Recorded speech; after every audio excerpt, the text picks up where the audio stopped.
পঞ্চগড় ১ নম্বর অমরখান ইউনিয়নের তালমা নদী থেকে পাওয়ার টিলার ট্রলি ও ট্রাক্টর দিয়ে ভিন্ন কৌশলে উত্তোলন হচ্ছে পাথর বালু। আপনারা দেখছেন সমাজের চিত্র টিভি সংবাদ। পঞ্চগড় প্রতিনিধির ভিডিও চিত্রে দেখুন বিস্তারিত।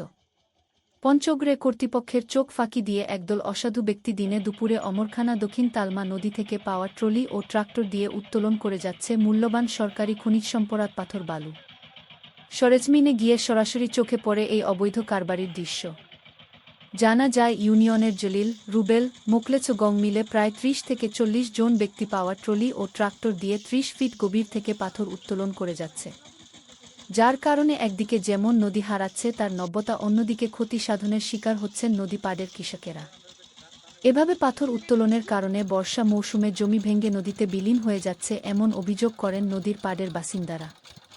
এ বিষয়ে ১ নম্বর অমরখানা ইউনিয়নের ভূমি অফিস কর্তৃপক্ষের সাথে কথা হলে তারা বলেন, বালু উত্তোলনের জন্য নদী এজারা দেওয়া হয়েছে, কিন্তু আমার পাওয়ার ট্রলি ও ট্রাক্টর দিয়ে পাথর বালু উত্তোলনের বিষয়ে আমাদের কাছে কেউ কোনো অভিযোগ করে নাই।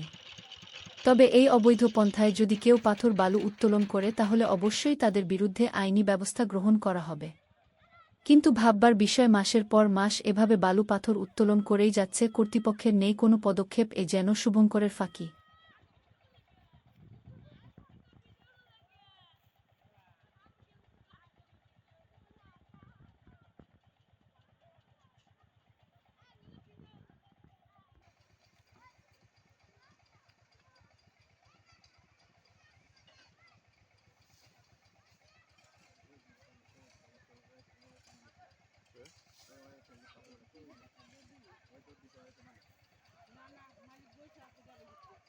মালিকের নাম কি?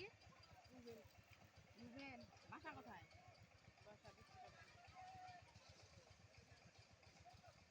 আবার বললেন না আমার কথা।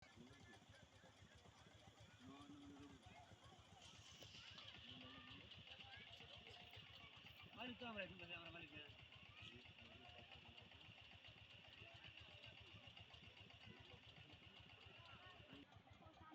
মহাজনকে ডাক দেন তো।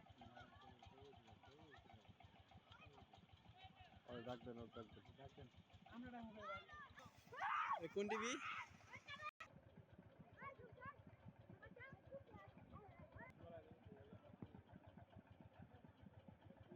সমাজের চিত্র টিভি সংবাদের সাথে থাকার জন্য ধন্যবাদ।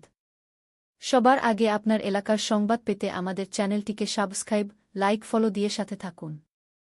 পরবর্তী সংবাদ শোনার আমন্ত্রণ রহিল।